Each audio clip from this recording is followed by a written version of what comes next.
The Galactic Council chamber fell silent as Elle stepped through the crystalline doors, her boots echoing against the polished obsidian floor.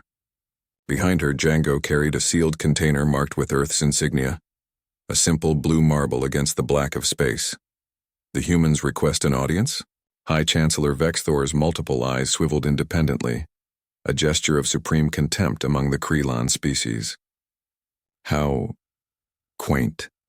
Elle smiled, the expression not quite reaching her eyes. She'd been practicing that smile for 3 months during the journey from Earth. It was the same smile her grandmother used before deploying surgical strikes. During the Unification Wars, we come with a message, Elle said, her voice steady despite the weight of 200 species watching from their hovering platforms, and a demonstration. Vexthor's tentacles writhed with amusement. Let me guess, another human plea for mercy? Your species has been conquered by the Zarkoth Empire. Your Earth is now a mining colony. What possible demonstration could change that reality? Django set the container down and stepped back, his jaw clenched. Ella had warned him to stay quiet, to let her handle the talking. The anger in his dark eyes, however, spoke volumes. We've been polite, Elle continued, unsealing the container. For 6 months, we've followed diplomatic protocols. We've filed the proper grievances. We've waited for justice through your bureaucratic channels. And? Vexthor's translator implant made his boredom sound almost musical. And we've decided that politeness is overrated. Elle lifted a small sphere from the container, no larger than a baseball, glowing with a soft blue light. Gasps rippled through the chamber. Even Vexthor's casual demeanor evaporated. That's impossible, he whispered. That's void tech. The ancients sealed that knowledge in the dead zones 10,000 years ago. The ancients didn't visit Earth, Elle said. We figured it out ourselves. Took us about 8 months, actually. Django here led the breakthrough team. Django finally spoke, his voice carrying across the chamber with quiet intensity. Humans are good at 2 things, Chancellor. We're excellent at being peaceful, cooperative, and diplomatic. He paused, letting the weight of his words settle. And we're even better at warfare when pushed too far. The sphere in Elle's hand began to pulse faster.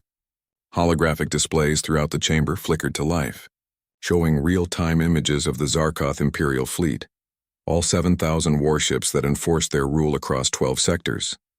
What is this? Vexthor demanded, rising from his throne. This, Elle said, is us being polite one last time. This sphere contains a linked quantum disruptor. It's currently synchronized with 200 identical devices we've planted throughout the Zarkoth fleet over the past 6 months. Impossible. Our security protocols are designed to detect alien technology, Django interrupted. We used Earth tech. Turns out when you're a species that the galaxy ignored for millennia, nobody bothers to scan for your technological signature. Elle continued, each device can collapse a ship's reactor core into a temporary microsingularity. The effect cascades through their quantum-entangled communication network. One activation and the entire fleet becomes debris. The chamber erupted into chaos. Representatives screamed in 17 different languages, their translation implants creating a cacophony of outrage, disbelief, and fear. This is terrorism, Vexthor roared. The Council has been useless, Elle said coldly. The sphere's pulsing intensified, and the holographic displays showed warning alarms triggering across the Zarkoth fleet.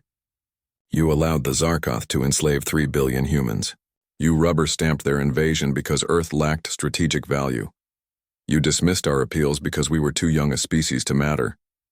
Django stepped forward, standing shoulder to shoulder with Elle. We gave you 6 months to do the right thing, to enforce your own laws about unprovoked invasions, to be the enlightened civilization you claim to be. And now, Vexthor's voice had lost its arrogance, replaced by something humans rarely heard from galactic powers: genuine fear. Elle's smile finally reached her eyes, but it wasn't a pleasant sight. Now we're teaching the galaxy a lesson our species learned the hard way, written in the blood of 2 world wars, countless conflicts, and 1 near-extinction event.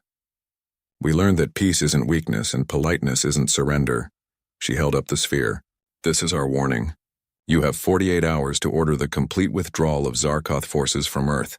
Every ship, every occupation soldier, every mining drone, or Vexthor's question was barely a whisper. Django answered, his voice carrying the weight of 8 billion angry humans behind it. Or we show the galaxy why humanity survived being prey animals on a death world, why we climbed to the top of our food chain despite being weaker, slower, and more fragile than most of our planet's predators. Elle nodded. We're persistent. We're creative, and when you take everything from us, we become the most dangerous thing in any universe. We become survivors with nothing left to lose. She placed the sphere back in its container and sealed it.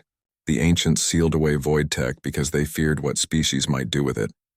They never considered that some species might invent it independently while trying to save themselves. The chamber remained silent as Elle and Django turned toward the exit. One more thing. Elle called over her shoulder. We've been monitoring your communications. 14 other species are currently suffering under similar legal conquests that you've all conveniently ignored. If Earth's situation isn't resolved, we'll be offering them our diplomatic assistance next. As the doors closed behind them, Django finally let out the breath he'd been holding. Think it'll work? Ella's expression softened slightly. They're not stupid. They've spent 10,000 years being the powerful ones, making the rules. They forgot that new players eventually join every game. And if they call our bluff? Ella's eyes hardened again. Then we teach them why humans stopped being polite, and we make sure the galaxy never underestimates Earth again. Behind them, the Galactic Council descended into emergency session. They had 48 hours to decide. Could they afford to call humanity's bluff? They chose not to find out.